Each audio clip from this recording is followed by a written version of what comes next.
Roderick A. Elmheim stood atop a hill piled with corpses, his entire body emanating a thick aura of bloodshed. Gazing toward the distant white snowfield, he identified the person before him as Ash. He then turned his head slightly and questioned why Ash was present, stating that he distinctly remembered entrusting him with the expedition to conquer the East. Clutching his wounded arm, his face smeared with blood, Ash responded with barely restrained fury that he had come for the sole purpose of striking Roderick down. The moment those words were uttered, Roderick's eyes flared with crimson light as he stared back at him. Facing his adoptive father with a blood-stained sword in hand, Ash accused him of having intended from the very beginning to use his unit as a decoy and discard them once they had served their purpose, asking bitterly whether that assessment was wrong. With golden eyes filled with hatred, Ash addressed him as his father. Roderick frowned, clearly displeased, and coldly replied that such a fate was the only purpose of a wingless existence like Ash, deriding him as a foolish son. He then spoke Ash's full name with deliberate emphasis. Ash's thoughts drifted to the crimson family crest of the House of Elmheim, the continent's foremost military lineage that had long pledged its sword to protect the royal family. He recalled how the head of that house, Roderick A. Elmheim, had been revered as the sole bearer of the 7 wings in the entire country. He remembered the image of Roderick standing tall beneath the family emblem, seated in the seat of authority, and then another memory surfaced, of Roderick rescuing him on a whim when he had been a dying infant abandoned in a blizzard beside a woman. Ash reflected that it was precisely because of that act that he had spent his entire life doing everything he could to repay that debt. Yet another memory followed, of himself lying collapsed on the ground, blood covering his face, a shattered wooden sword by his side, while his 2 brothers stood nearby, laughing mockingly. He recalled how, in their youth, they had ridiculed him, declaring that a wingless person without even a crest had no right to overestimate himself. Ash concluded bitterly that he had lacked the wings necessary to repay his father. His thoughts turned to the wing crests engraved upon Roderick's back, and the belief that the more wings one possessed, the greater the magical power hidden within. He reflected with anguish that as the only member of the ducal house incapable of using magic, he had been labeled wingless by his brothers. Even so, Ash had done nothing but desperately cling to his sword. He remembered how he had trained relentlessly with wooden stakes, how he had stripped himself bare and performed endless push-ups until sweat pooled on the ground, and how he had continued strengthening his body even through storms and violent rain, driven solely by the belief that one day such devotion would be rewarded. That belief led him to the present battlefield, where he had fought alongside his 2 brothers in a snowy forest. He recalled hiding behind a tree, carefully watching his surroundings, until all 3 of them were shocked by the sudden appearance of numerous enemy forces. Someone had cried out in disbelief that they were being ambushed. Returning to the present, Ash questioned Roderick, saying that he had followed him and believed in him until this very moment, and demanded to know whether this betrayal was the answer he had been given. Roderick looked down at him with blood-red eyes, regarding him as nothing more than an insect, and replied that a mere tool like Ash had no right to expectations, ordering him to leave immediately as an eyesore. Hearing those merciless words, Ash fell into silence. Then, without hesitation, he charged forward with his sword, still addressing Roderick as his father. With eyes gleaming in golden murderous intent, he swung his blade, bitterly acknowledging his own foolishness for having believed in him. He poured every last ounce of strength into that strike, lamenting that trusting Roderick had been his greatest mistake. However, the attack only left a shallow cut along the collar of Roderick's clothing, prompting Roderick to sneer in disdain. At that moment, Ash's 2 brothers used magic to conjure crimson chains that bound his body completely. Their eyes shone with cruel amusement as they swung their swords, severing one of Ash's arms and one of his legs. Bound and assaulted from all sides, Ash spat out a mouthful of blood. As he collapsed face first into the snow, his eldest brother mocked him, remarking that Ash still failed to understand his place, sneering that a wingless being was destined for such an end. Standing together with Roderick, the second brother added that someone like Ash was best suited to crawl on the ground like that. Clenching his remaining hand, Ash trembled with rage, and weakly questioned why he had ever been picked up if he was only meant to be discarded in the end. Roderick then squatted in front of him and coldly told him not to flatter himself, stating that he had never had any use for Ash from the very beginning. Grabbing Ash by the hair and forcing his head up, Roderick revealed through clenched teeth that what had truly mattered was the power of the 7 wings residing within Ash's body. Confused, Ash questioned what Roderick meant by the 7 wings. Roderick released him and mockingly replied that Ash's mother had been truly useful. Turning away, he added that she had given birth to a seed like Ash solely for his sake. As Roderick's back gradually disappeared into the distance, Ash desperately reached out and begged him to wait, demanding to know what he was talking about. Meanwhile, his 2 brothers raised their swords high above him, killing intent surging, while Ash continued to plead for answers. After an indeterminate amount of time, Ash's vision blurred and he became aware of a single hand lying in a pool of blood, sensing only the cold. Struggling to open his fading eyes, he wondered whether this was where he would die. Watching the snow fall endlessly from the sky, Ash questioned, in the depths of his fading consciousness, what he had truly been living for all this time. Suddenly, the church bells began to ring. Wrapped in swaddling clothes, the boy silently assessed his situation, sensing that everything around him was white and faintly warm, and wondering whether this was the afterlife, or perhaps snow. Moments later, Ash let out a loud sneeze. Widening his round eyes in confusion, he quickly realized that it was not the afterlife at all, but reality itself. As the bells continued to echo, he discovered that he was lying in the arms of a woman, which made him jolt in shock as he wondered where on earth he was. When he tried to move his foot, he questioned the tiny body he was inhabiting. Raising his small finger, he doubted whether it truly belonged to him, noting that it was unmistakably the body of an infant. Only then did Ash panic upon realizing that he had become a complete baby. After some time, once he had reluctantly accepted this reality, he began to look around. Seeing the woman holding him, Ash quietly speculated whether she was dead. At that moment, when he instinctively triggered a search, clusters of small, golden lights appeared. Through them, Ash saw a group of people on horseback galloping through the snow, shouting that the woman had to be found at all costs, insisting that in such a blizzard she could not have fled very far. The captain, frowning deeply, shouted to the soldiers behind him that for Lord Roderick's sake they had to recover the infant she had taken. When the golden lights gradually faded, Ash was so terrified that cold sweat broke out all over his body. Thinking about the name Roderick, he was inwardly shaken, questioning what had just happened and whether they had truly mentioned Lord Roderick. He realized with dread that the man was after the baby, and immediately associated that baby with himself, wondering if they were searching for him.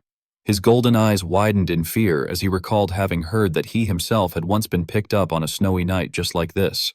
That memory made him suspect the absurd possibility that he had returned to the past, even though the idea felt utterly ridiculous. When the golden lights appeared again, and the image of the horseman charging through the snow re-emerged, Ash flinched and glanced in one direction, deciding that he would confirm everything later. He then twisted his body, struggling to escape from the stiffened arms of the woman, telling himself that if he stayed there, he would inevitably fall into the hands of the ducal house. Fear transformed into motivation, and drenched in sweat, Ash stretched his hand forward. Golden spiritual energy surged from his entire body as he began crawling ahead inch by inch, gritting his teeth with determination, and telling himself that he had to get away from there as far and as quickly as possible. His tiny hand slammed against the snowy ground, causing steam to rise. As he continued crawling, he cursed inwardly, feeling his breathing grow heavy. With each movement, his hands radiated more heat, melting the snow beneath them, and he sensed that his limbs were so hot they felt as though they were burning. He had no idea how much time passed, but eventually he realized that he had carved a long trench across the snow. Encouraging himself, he resolved to survive even if he had to crawl the entire way. With his face filthy and his body soaked in sweat, he clenched his teeth and continued forward, reaffirming his determination to live. As he recalled the image of himself reaching toward Roderick's retreating back, Ash vowed inwardly that he would one day take everything from Lord Roderick. However, his vision gradually darkened, even as he continued reaching forward. In the end, his body went limp and collapsed onto the snow. Sometime later, a pair of feet stopped in front of him. A white-haired girl turned back toward the man behind her and called out to her father, indicating that she had found something. Baron Highfield frowned in shock and exclaimed in disbelief. He lifted Ash into his arms, questioning why there would be a baby in a place like this. As he looked closely at Ash, he suddenly noticed something unusual, and his eyes widened in horror as he realized that it truly was an infant. When he looked at the long path carved through the snow, Baron Highfield was stunned, wondering whether the child had really crawled such an incredible distance. Breaking out in a cold sweat, he stared at the sleeping Ash in his arms and questioned who on earth this child could be. And so, Ash was picked up by a mysterious figure, while the man continued to wonder, in utter disbelief, who this child truly was. In his dream, Ash saw a red-haired child pointing toward him and wondered where that place was and who the child was. The child, with large blue eyes, reached out toward him, and Ash inwardly affirmed that the child had come to meet him. Suddenly, while Ash was still half asleep and murmuring that it was an angel, he was startled awake when a small hand grabbed his nose. When he opened his eyes, he saw the curious faces of children of various ages looking down at him. Some of them excitedly exclaimed that the little one had just opened his eyes, while another told them not to tease him or they would pull off his cute little nose. A chaotic scuffle among the children followed, with some grabbing his arms and others pulling at his legs, making Ash turn pale as he wondered what in the world that situation was. Eventually, the eldest sister had to embrace him and protect him from the other children. However, Ash suddenly could not endure it any longer and leapt out of her arms, startling everyone. Crawling on the ground, he stretched his hand forward, trying to escape, and agonizingly wondered what was going on. Just then, the red-haired child shouted and rushed toward him. While the eldest sister hurriedly yelled for them to stop right there, the children ignored her and chased after Ash, forcing him to flee using magic while fearfully and resentfully wondering why they were chasing him. With a grim expression, Ash stretched out his hand as golden energy radiated from his entire body, and his pupils suddenly flashed. After a deafening explosion, Ash pierced through the ceiling and shot into the sky, inwardly wondering whether he was flying and realizing that it was magical power. However, unable to control his strength, he began to fall. Seeing the roof approaching within arm's reach, Ash flailed his limbs in terror as he thought that he could not control it and that he was falling. Helpless, he shut his eyes tightly and resigned himself to his fate. Yet, when no pain came, he cautiously opened his eyes and saw that he was being held in a man's arms. The man remarked that Ash was now falling out of the sky and that he truly was a strange child. Recognizing the man, Ash broke out in a cold sweat and inwardly panicked as he realized who he was. Seeing the man's stern demeanor, Ash became certain that he was Viscount Hyfried, Duke Roderick's older brother. Thinking about the house he was currently in, Ash felt overwhelmed with confusion as he wondered if it could possibly be the other Elmheim household. He recalled that the man was Hyfried A. Elmheim, the head of the Viscount family, a branch of the Elmheim lineage. Visualizing two golden swords clashing, Ash reviewed his knowledge of Viscount Hyfried, remembering that he had once been, alongside his younger brother Roderick, one of the two pillars entrusted with protecting the royal family. However, Ash remembered that the Viscount Hyfried he knew had died in a civil war, and that his death had caused the family portrait to shatter along with the fall of his house. Looking at his small hands in the present, Ash became certain that he had gone back to the past. He then held his forehead in disbelief and inwardly lamented that he had tried to escape the ducal house only to be taken in by the older brother instead. Ash suddenly flinched when Viscount Hyfried's wife touched his face with a sympathetic expression and asked whether the child's magic had gone berserk and sent him flying. He then heard Viscount Hyfried confirm that it seemed so, and that he had known the child was not an ordinary baby. Rather than being frightened by those words, the Viscountess gazed at Ash even more tenderly. She then hugged him more tightly and reassured him that it must have been frightening and that he was safe now. Stunned by such warmth, Ash widened his eyes and looked at her, while Viscount Hyfried smiled gently from the side. Suddenly, the Viscount extended his hand toward Ash and stated that the child possessed unimaginable power. He then lifted the back of Ash's clothing and explained that the mark on his back was proof of that. Through the mirror in front of him, Ash saw the red mark on his back and inwardly gasped as he recognized it as the 7 wings. Seeing it clearly, Ash broke into a cold sweat as he wondered why it was on his body. Abruptly, he frowned and realized the truth in panic. Recalling a scene from his previous life in which Roderick had grabbed his hair and declared that what they needed was the power of the 7 wings dwelling within him, Ash finally understood. At the same time, he remembered the image of Roderick's large hand gripping the collar of his newborn self and pulling him out of a pile of snow, carrying the tiny Ash under his arm without a trace of affection. At that moment, recalling everything, Ash burned with anger as he thought that the man had picked him up only to steal the 7 wings, and bitterly remarked to himself that it was ironic for someone to call him wingless after tearing those wings off himself and still having the nerve to act that way. Suddenly, Lady Hyfried, the Viscountess, lifted her head with a worried expression and asked her husband what they should do with the child. Viscount Hyfried remained silent, frowning as he listened. Ash himself frowned, feeling anxious as he thought that the situation was bad. Clenching his small hand tightly, he resolutely told himself that he could not let that power fall into Elmheim's hands and that he needed that power to take revenge. Unexpectedly, Viscount Hyfried declared that he would take the boy in as his adopted son. His words left Ash stunned in disbelief. The Viscount extended his hand toward him, gently patting Ash's head as he said that the child was still a fledgling who could not even fly on his own. Ash then saw 2 pairs of gentle eyes looking at him as the Viscount firmly stated that until the day the boy chose to take flight by his own will, he would take responsibility for raising him. Ash's eyes widened, filled with both emotion and astonishment. All of a sudden, a loud crash rang out as 2 girls fell face first into the room. Seeing his 5 children appear, Viscount Hyfried asked whether the 2 of them had been listening. The eldest daughter sat up nervously and stammered that they had only been worried about the child. Shortly afterward, a red-haired little girl ran in while carrying a newborn sibling and called out to the Viscountess as her mother. Ignoring the baby, who was pushing against her face, she looked curiously at Ash in her mother's arms and asked what the child's name was. The Viscountess closed her eyes and smiled thoughtfully, saying that she would think about it. She then lifted Ash toward the window filled with silver moonlight and announced that his name would be Aster. explaining that it was the name of a new star being born into their house. Time passed swiftly. 10 years later, at a luxurious villa, soldiers stood in orderly rows in front of the gate to welcome an arriving carriage. A servant bowed to the man who stepped down and respectfully said that they had been expecting Lord Highfried. As he passed by, a boy stepped out of the carriage behind him. Astor appeared with a sword at his waist, standing upright. He then turned and politely extended his hand to help a red-haired girl step down, reminding her to watch her step and addressing her as Sister Alphine. The red-haired child who once grabbed Astor's nose had now grown into a beautiful young girl, and she smiled as she thanked him. Astor watched his youngest sister fondly as she walked ahead before he followed. As he imagined someone swinging a sword and releasing golden, lightning-like energy, Astor explained that the Sword Dance Assembly was a social gathering held annually by a certain ducal house under Elmheim. Imagining a girl performing a sword dance and creating blazing arc-shaped sword trails, he continued that it was an event for martial nobles.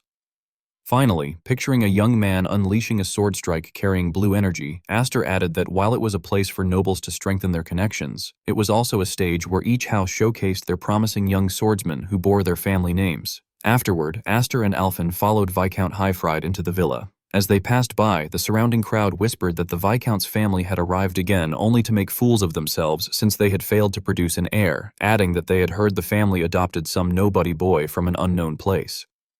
Red, scrutinizing eyes continued to glare at them as people mocked how much longer they would keep dragging the Elmheim name through the mud. Astor kept walking forward, ignoring those who targeted him as some of them remarked that he must be the boy in question. At one side, Alphen spoke up irritably to reassure him, telling him not to let it get to him. However, her tightly clenched, trembling hand revealed how angry she truly was as she continued by warning that in that place, the moment someone showed weakness, they would be finished.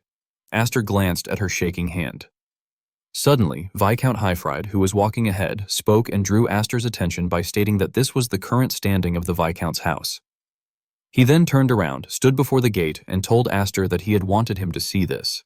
Astor stood silently as he listened to the Viscount ask whether he was disappointed. With fiery eyes, Astor smiled and replied that he was not disappointed and that such a level of coldness suited him just fine. Hearing that, Highfried the Viscount laughed heartily and remarked that it was reassuring.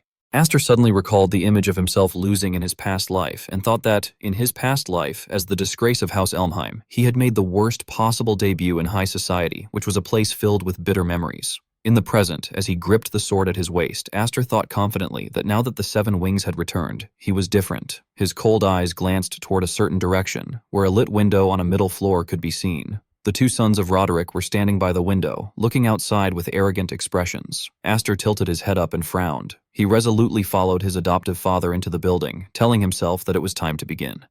With determined golden eyes, Astor curled his lips into a faint smile and declared that he would start with a dazzling high society debut. On the fencing stage, sparks flew after a series of loud clashes, as it was said that there had once been an era when knights ruled the world. A young swordsman gripped the hilt of his sword with both hands and, despite his injured face, gritted his teeth and launched another attack. His opponent, who was no less wounded, fought back resolutely, as it was believed that a knight had needed both power and grace. When their swords collided fiercely, the surrounding crowd cheered noisily, declaring that power had meant swordsmanship.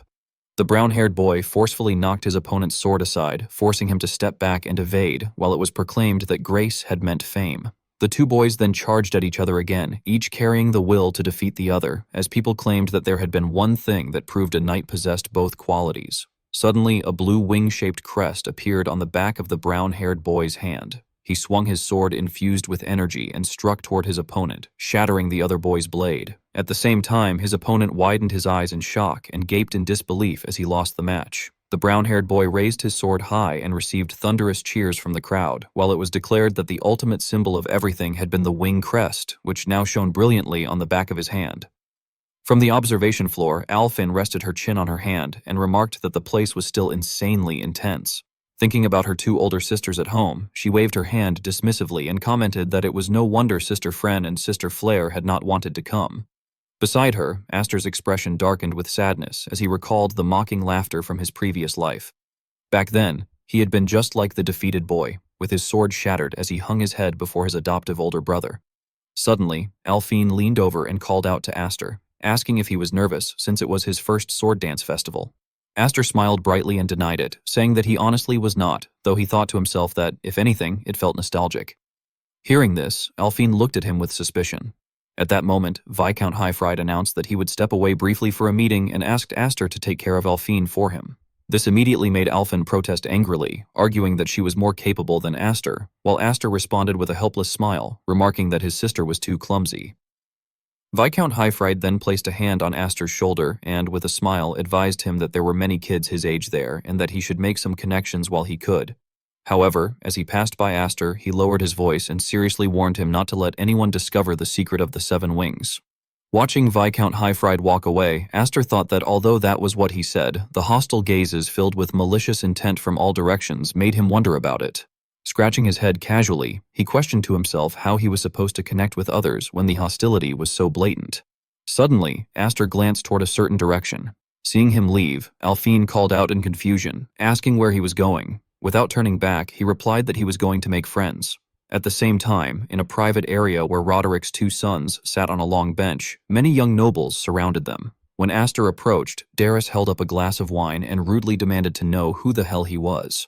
Aster neither fawned nor flattered him and instead politely greeted him, saying it was nice to meet his brother-in-law Darius. He then smiled brightly and introduced himself as Aster F. Elmheim, adding that he was their younger brother.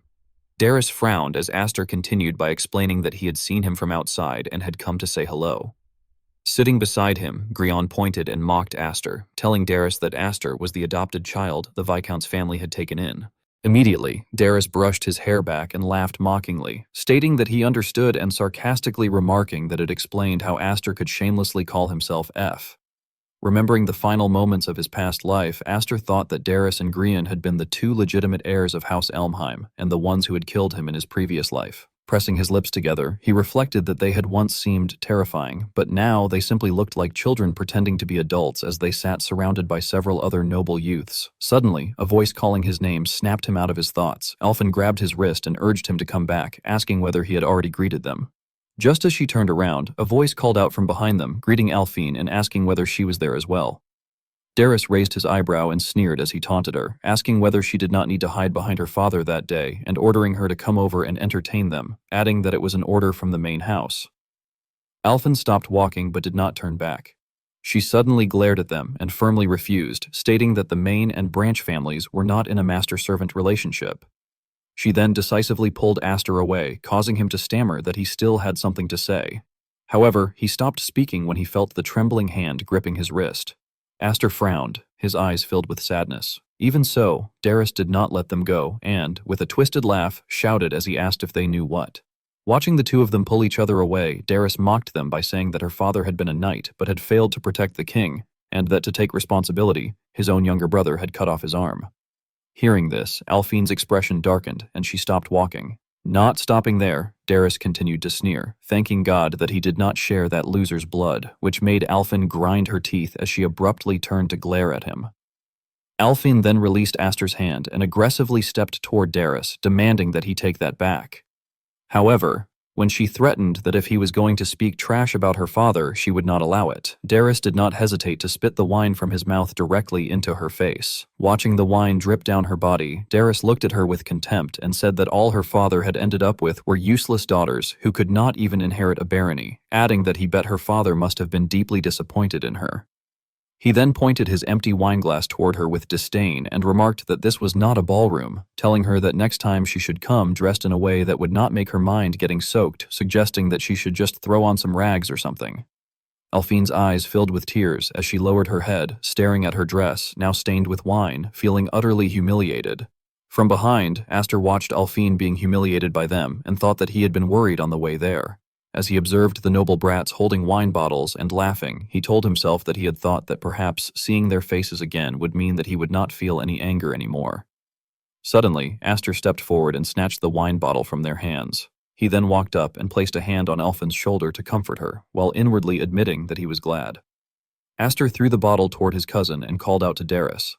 Darius frowned but still caught the bottle. At the same time, Aster slashed the bottle in half with his sword, causing the liquid inside to splash everywhere, while cursing internally that Darius was still the same piece of trash as ever. The entire contents of the bottle poured over Darius's head, making him shriek in shock. As Grion lunged forward, shouting worriedly for his brother, Aster calmly raised his hand and wiped the wine from his blade. He then stuck out his tongue and licked the drop of wine on his thumb, wondering aloud whether it was just grape juice. With cold eyes, Aster curled his lips into a mocking smirk, remarking that it suited a spoiled little noble like Darius perfectly. On a certain day 3 years earlier, as Aster lowered his head slightly while his energy erupted violently due to losing control, Viscount Highfried shouted for someone to hold Aster back and demanded to know whether he was trying to kill his sisters. The Viscount's eldest daughter clung to her younger sister, tearfully and fearfully screaming for her to stay with her. Meanwhile, the other 3 daughters of Viscount Highfried huddled together in a corner in terror as they heard their father shout at Aster to pull himself together. At the same time, as Aster's surging energy continued to spread, he thought that this was the 7 Wings and admitted that he had never imagined it concealed such dangerous power. Viscount Highfried, holding his sword in front of Aster, wondered internally whether it could truly be controlled by him. As he observed his adopted son in a vacant state, with golden energy violently bursting from his body, he worried inwardly about Aster as well.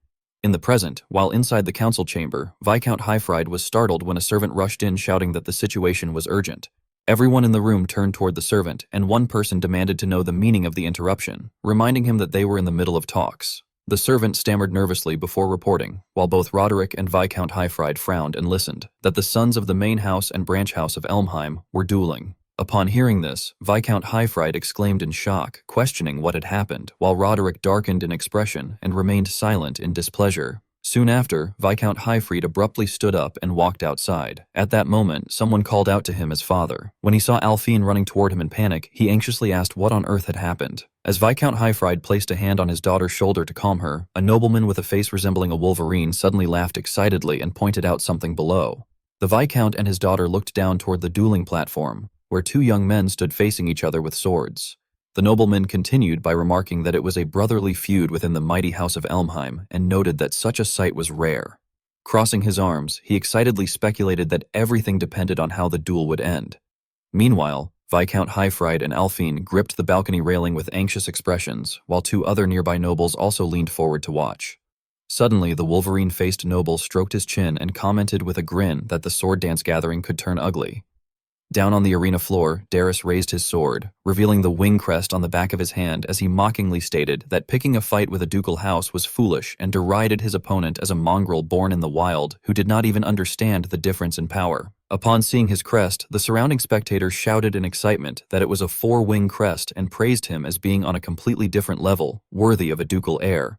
Darius raised his brow in contempt and challenged Aster to reveal his own wing crest, pointing his sword at him and asking whether he was too embarrassed to show it after seeing Darius's. In response, Aster admitted dismissively that showing off a mere pattern with pride was not something he believed he could bring himself to do, staring coldly at Darius as he implied it would be shameful. This attitude enraged Darius, who ground his teeth as veins bulged across his forehead. Suddenly, Aster gripped his sword firmly and declared that if he won, Darius would apologize to his sisters, asking whether that sounded acceptable, addressing him as cousin. Darius agreed, stating that if he won, Aster would become his dog.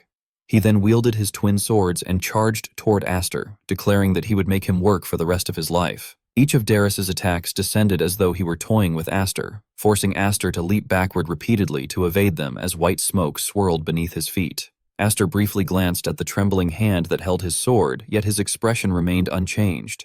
On the other side, Darius crossed his twin swords to both sides, releasing a blazing red energy, and he laughed wickedly as he declared that it was the power of one who possessed it. He then launched a continuous series of attacks toward Aster, while the sound of clashing weapons rang loudly across the arena floor. Watching from above, Alphine turned pale and shouted Aster's name in alarm. Meanwhile, the Wolverine nobleman, witnessing the overwhelming dominance of Roderick's son, became even more excited and remarked that young Darius's swordsmanship was still immature. As thick clouds of dust engulfed the 2 fighters below and only the sounds of swords colliding could be heard, he admired that no matter how poor one's technique might be, the overwhelming mana of a wing crest could more than compensate for the difference. Imagining a brightly burning candle, the nobleman commented that if the mana of a single wing was like a candle flame, then the mana sealed within 4 wings was truly like an explosion. Observing Darius's frenzied techniques, he emphasized that it was indeed an explosion. Down in the arena, Darius continued striking with relentless sword attacks while mocking Aster, asking what had happened to the bravado he had shown earlier and questioning whether Aster had not intended to make him apologize or whether it had all been empty talk. Raising both swords high above his head, Darius roared for Aster to show him his power. Seeing this, the blonde nobleman began sweating heavily and concluded that the match was already decided. At that moment, Aster swung his sword and used his golden mana energy to block Darius's attack. As flames erupted between the three blades, Darius stared in shock and questioned what had just happened. Aster responded indifferently and mockingly that Darius talked too much. He then swung his sword powerfully, sending Darius flying into the air. At the same time, the mana surrounding Aster's sword surged violently. Holding his sword with one hand, Aster calmly counterattacked Darius while thinking that for the past 10 years he had learned to control mana in a Viscount's household, waiting for nothing but the chance to take revenge on him.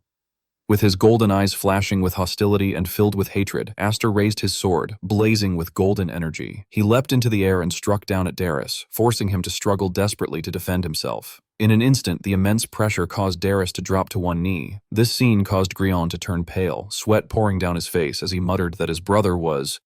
At that moment, like a demon glaring at its prey, Aster pressed Darius down with overwhelming energy, prompting Grion to cry out in shock, wondering whether his brother was being pushed back. Darius was drenched in sweat, yet his eyes grew even more frenzied as he gritted his teeth and declared that he had 4 wings. From above, Aster did not bother responding. Suddenly, Darius's sword emitted a dull, cracking sound and fractured. This caused everyone around them to turn pale and shout in disbelief, wondering whether he was actually going to win like that. Seeing Darius nearly leaning backward under the crushing force of Aster's mana, the crowd murmured that Darius was being overwhelmed in a one-sided manner. The spectators grew even more shocked, questioning whether Elmheim still had someone like that.